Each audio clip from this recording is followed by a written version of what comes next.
28వ శ్లోకము. ఏషాం త్వంతగతం పాపం జనానాం పుణ్యకర్మణాం తే ద్వంద్వమోహా నిర్ముక్తా భజంతే మాం దృఢవ్రతాః.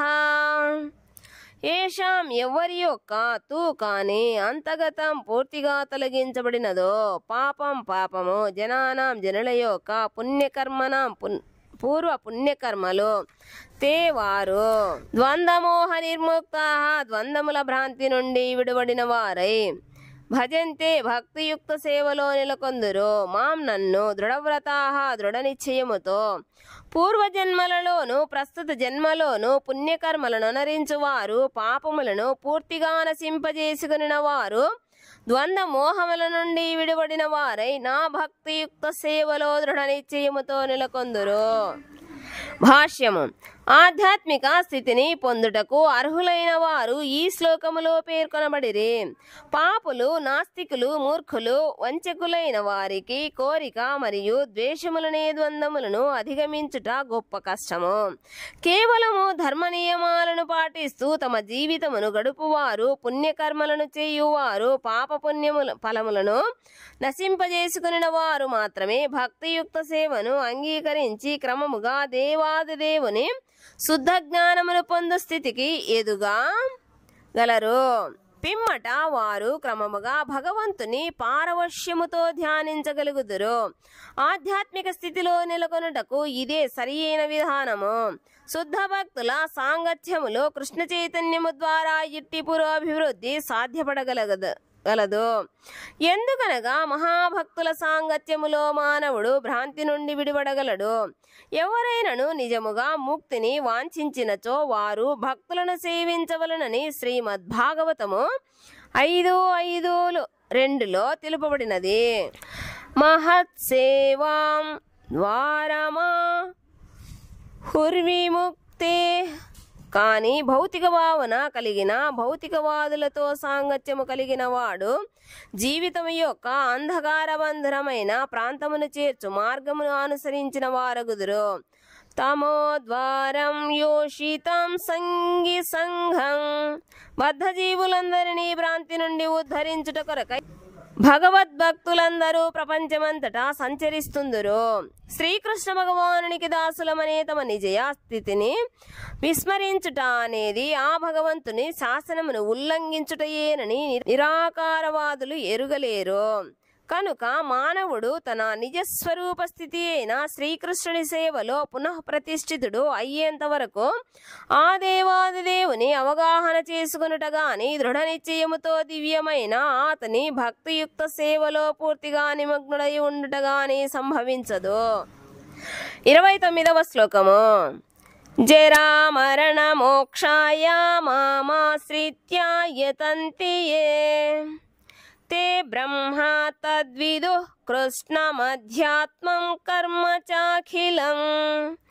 జరా వృద్ధాప్యము నుండి మరణము నుండి మోక్షాయ మోక్షమును పొందుటకు మాం నన్ను ఆశ్రయించి యతంతి ప్రయత్నించేవారు ఎవరు తే వారు బ్రహ్మమును తత్ యథార్థముగా విదుః తెలుసుకొని కృష్ణం సర్వమును ఆధ్యాత్మికమైన కర్మలను కూడా అఖిలం పూర్తిగా వృద్ధాప్యము మరియు మృత్యువుల నుండి ముక్తిని పొందుటకై యత్నించు బుద్ధిమంతులు భక్తియుక్త సేవతో నన్ను ఆశ్రయించుదురు. ఆధ్యాత్మిక కర్మలను గూర్చి సమగ్రముగా ఎరిగిన వారగుటచే వారు యథార్థముగా బ్రహ్మస్వరూపులు అయి ఉండిరి. భాష్యము. జననము, మరణము, వృద్ధాప్యము, వ్యాధులనేవి పాంచభౌతిక దేహమును మాత్రమే ప్రభావితము చేయును, కానీ ఆధ్యాత్మిక దేహమును కాదు. ఆధ్యాత్మిక దేహముకు జననము, మరణము, వృద్ధాప్యము, వ్యాధులు వంటివి ఉండవు. కనుక ఆధ్యాత్మిక దేహమును పొందినవాడు భగవంతుని పార్షదులలో ఒకడై నిత్యమైన భక్తియుక్త సేవలో నెలకొని వాస్తవముగా ముక్తిని సాధించిన వాడగును. అహం బ్రహ్మాస్మి, నేను బ్రహ్మమును. ప్రతి ఒక్కరూ తాను నిజమునకు బ్రహ్మమునని అనగా జీవాత్మనని ఎరుగవలనని చెప్పబడినది. ఇట్టి బ్రహ్మానుభూతి భక్తియుక్త సేవలో కలదని కూడా ఈ శ్లోకము వివరించును. శుద్ధ భక్తులు బ్రహ్మభూత స్థితిలో నెలకొని ఆధ్యాత్మిక కార్యకలాపములను గూర్చి పూర్తిగా ఎరిగి ఉందురు. 4 రకములైన సకామ భక్తులు కూడా దివ్యమైన భగవత్ సేవలో నెలకొనగలిగినచో వాంఛిత గమ్యములను సాధింపవచ్చును. ఏమైనను దేవాదిదేవుని కృపతో వారు పూర్తిగా కృష్ణ చైతన్యమును పొందినప్పుడు ప్రత్యక్షముగా అతని దివ్య సాంగత్యమును అనుభవింతురు. కానీ దేవతారాధకులు దివ్యధామములోని దేవాదిదేవుని ఎన్నడూ సాధించలేరు. వారే కాకుండా బ్రహ్మానుభూతిని సాధించిన మందబుద్ధులు కూడా శ్రీకృష్ణుని దివ్యధామమైన గోలోక బృందావనమును చేరుకొనలేరు. నిజమునకు కృష్ణ చైతన్యముతో మామాశ్రిత్య తమ కార్యకలాపములను కొనసాగిస్తూ కృష్ణలోకమును చేరుటకు యత్నించువారు నిజమునకు బ్రహ్మముగా పిలువబడుటకు అర్హులు. ఎందుకనగా అట్టివారికి శ్రీకృష్ణుని గూర్చి ఎట్టి అపోహలు గాని సందేహములు గాని ఉండవు. కనుకనే వారు యథార్థముగా బ్రహ్మస్వరూపులై ఉందురు. శ్రీకృష్ణ భగవానుని అర్చా విగ్రహమును పూజించుటలో నెలకొనిన వారు లేక భౌతిక బంధ విముక్తి కొరకై ఆ భగవంతుని ధ్యానించువారు కూడా భగవంతుని అనుగ్రహముతో రాబోవు అధ్యాయములో తెలుపబడినట్లు బ్రహ్మము యొక్క అధిభూతాది భావములను ఎరుగగలుగుదురు. 30వ శ్లోకము. సాధిభూతాధిదైవం మాం సాధియజ్ఞం చ ఏ విదుః ప్రయాణకాలేపి చ మాం తే విధుర్యుక్తచేతసః.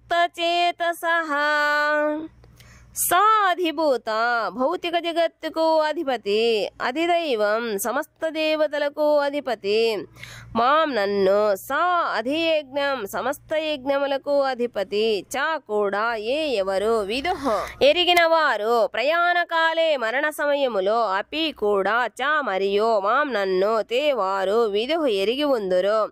యుక్తాచేతసః నాపై లగ్నమైన మనస్సు కలిగిన వారై, నాపై సంలగ్నమైన మనస్సు కలిగిన వారు దేవాదిదేవుడనైన నన్నే సమస్త భౌతిక జగత్తుకు సర్వదేవతలకు సమస్త యజ్ఞములకు అధిపతిగా ఎరిగి మరణ సమయమున నన్ను దేవాదిదేవుడు అవగాహన చేసుకొని ఎరిగి ఉందురు. భాష్యము.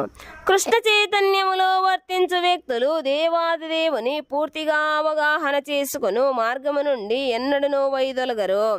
దేవాదిదేవుడు భౌతిక జగత్తును మరియు దేవతలను కూడా ఎట్లు పరిపాలించునో కృష్ణ చైతన్యపు దివ్య సాంగత్యములో మానవుడు గ్రహించగలడు.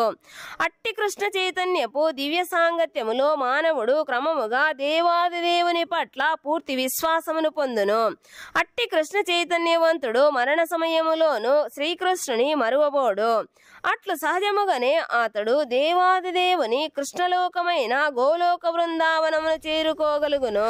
ఏ విధముగా మానవుడు పరిపూర్ణ కృష్ణ చైతన్యవంతుడు కాగలడో 7వ అధ్యాయము ప్రత్యేకముగా వివరించినది. కృష్ణ చైతన్యవంతులైన భక్తుల సాంగత్యము అనేది అట్టి కృష్ణ చైతన్యమును సాధించుటకు ఆరంభ అంశము. ఎందుకనగా అట్టి సాంగత్యము ఆధ్యాత్మికమగుట చేత మానవునికి దేవాదిదేవునితో ప్రత్యక్ష సంబంధమును కలుగజేయును. అప్పుడు శ్రీకృష్ణుని కృపతో మానవునకు శ్రీకృష్ణుడే దేవాదిదేవుడని అవగాహన కాగలదు. సత్సాంగత్యమున కృష్ణ చైతన్యములో క్రమముగా పురోగతి సాధించిన వ్యక్తి శ్రీకృష్ణుని విస్మరించుట చేతనే తాను భౌతిక ప్రకృతి నియమములచే బంధించబడినట్లు గ్రహించగలుగును. కృష్ణ చైతన్యమును పునరుద్ధరించుకొనుటకు మానవ జన్మ చక్కటి అవకాశముగుట చేత దానిని దేవాదిదేవుని అవ్యాజ కృపను పొందుటకు పూర్తిగా వినియోగించుకోవాలనని కూడా అతడు తప్పక గ్రహించగలుగును. ఆర్తి, జిజ్ఞాసు, అర్ధార్థి, బ్రహ్మజ్ఞానము, పరమాత్మ జ్ఞానము, జన్మ మృత్యు జరావ్యాధుల నుండి ముక్తి మరియు దేవాదిదేవుడైన శ్రీకృష్ణుని భక్తియుక్త సేవలను అనేక అంశములు ఈ అధ్యాయములో చర్చించబడినవి.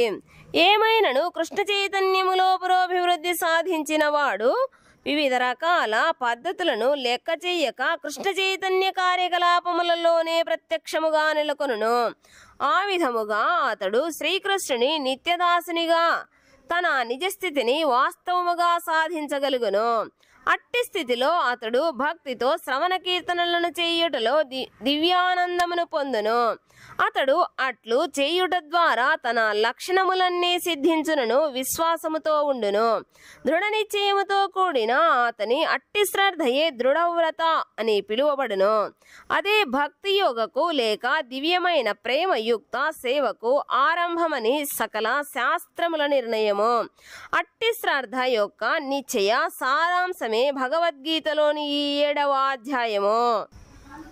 శ్రీమద్ భగవద్గీతలోని భగవద్విజ్ఞానము అను 7వ అధ్యాయమునకు భక్తి వేదాంత భాష్యము సమాప్తము.